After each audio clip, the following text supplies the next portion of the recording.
time. What are the Hunger Games for? Hanging tree.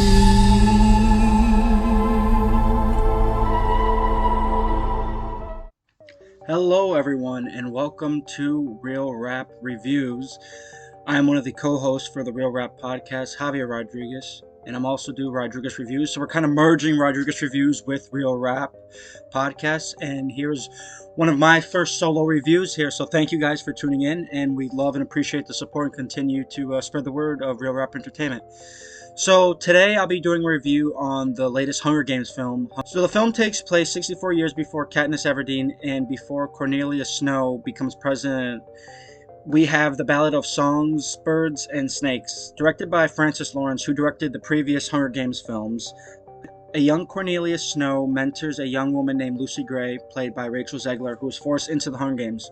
Soon, Cornelia Snow, who's played by Tom Blythe here, starts to develop feelings for Lucy Gray, in which starts to go into chaos because he's really supposed to be mentoring her in a way to survive and him to win, and he really wants her to win in the Hunger Games. So that causes chaos. And really going into the film, to be quite honest with you, I wasn't expecting too much from the Hunger Games, from this new Hunger Games film. I've seen the previous ones, and yeah, for the most part, I did enjoy just about all of them, but I wasn't really a hardcore die fan, and I didn't really read the books. I think I've only read maybe like the first two going into it, so I wasn't really know what to expect. And then I knew with the Hunger Games too, was really big on Jennifer Lawrence, and I was a big fan of hers, and I liked her acting performance in the Hunger Games films as Katniss Everdeen. So here I wasn't really expecting too much from the film, but for the most part, I enjoyed the film. I do have to say, I am going to recommend it. I mean, you have really great performances here, especially from RachelZegler, who plays Gray. I thought she carried the film so well. She's so good in the film. She's funny, she's charismatic, she has a bit of charm to her character, and I thought she did a great job, and she has an incredible singing voice too. So I thought she was really good, and she carries the film, like I said, very well. She had some good chemistry with her co-star, Tom Blythe. Also, the side characters here are pretty good. We have Viola Davis, Peter Dinklage, and Jason Schwartzman, who's been really crushing it this year. I mean, he was in Across the Spider-Verse, he was in Asteroid City, so he had a couple of big films, so he was really great here, and I thought he was funny too. And we have some good characters here, and the film is broken down into 3 parts, so like 3 chapters. So we have like part 1 is like before the games going in, which person is going to get who for the Hunger Games, kind of introducing some characters, and then we have part 2 during the games, which goes on, and then we have part 3, the aftermath of what happens for the games. And to be honest, the best part of the film for me, the part that really worked the strongest, is part 2 during the games, because we witness a lot of twists and turns, and that's where we see a lot of action going on. We actually see them out in the wild, struggling to survive during these Hunger Games. And really, that's where you see their characters come into play here, about what these characters will do to survive, how will they survive, and what would their outcome be.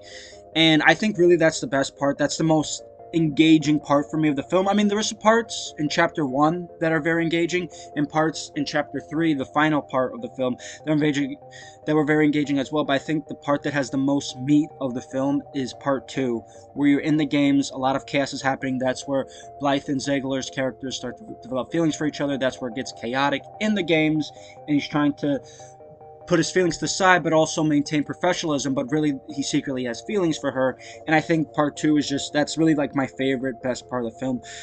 By part 3, it did kind of drag a little bit for me, because part 2, like I mentioned, had the most thrilling moments, and the third act starts off pretty strong about what happens, and no spoilers, but what happens after the games and what happens with these characters.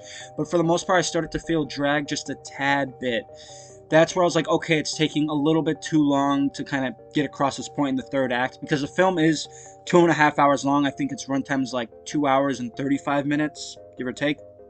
So I think part 3, the third part, like towards the end, like the middle of the third part, that's where it starts to lose its motor for me a little bit. The gas starts to run a little empty on its tank.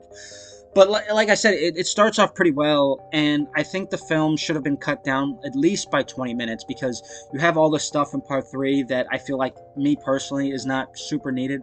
But for the most part, in the end, the film is worth a watch, especially if you're a big Hunger Games fan, if you enjoyed the previous films from the original Hunger Games, Mockingjay, Catching Fire, and if you enjoyed the books, I would say you would definitely enjoy this film. And then if you're a casual Hunger Games fan, I would still say give it a watch. Like, I'm a casual Hunger Games fan. I'm not a hardcore, die-hard Hunger Games fan, but like I mentioned earlier, I did enjoy the previous films, and it's good to see Francis Lawrence come back and try to rebuild this kind of franchise. Like I mentioned at first, I didn't think we needed a new one, but for the most part, I think it's definitely worth a watch. I'm going to go ahead and give The Hunger Games: The Ballad of Songbirds and Snakes a B. I think it has some interesting moments, really good characters. RachelZegler carries the film well. The great side characters, I mean, Viola Davis was incredible, Peter Dinklage was great, Jason Schwartzman, and you have a really good story, mainly part 2. I mean, like I said, part 3 starts to drag a little bit, but for the most part, it doesn't carry down the whole film. There's a good, nice chunk of meat in the film that makes it enjoyable. Alright guys, thank you, and stay tuned for our next review here at Real Rap Entertainment. No one ever cared what you said, but to say that means never listening to what mom say. Always had a dream on living at my mom's place. Always hesitate when it came to putting on the wrong face. When it came to putting it on face. When it came to building up a better being, but a better being never been in the back of your thoughts. Never ever thought you'd ever see them, but I bet that you were heated, but you still in the back of your thoughts. Nightmares and dreams in the back of your thoughts. Life with a meaning.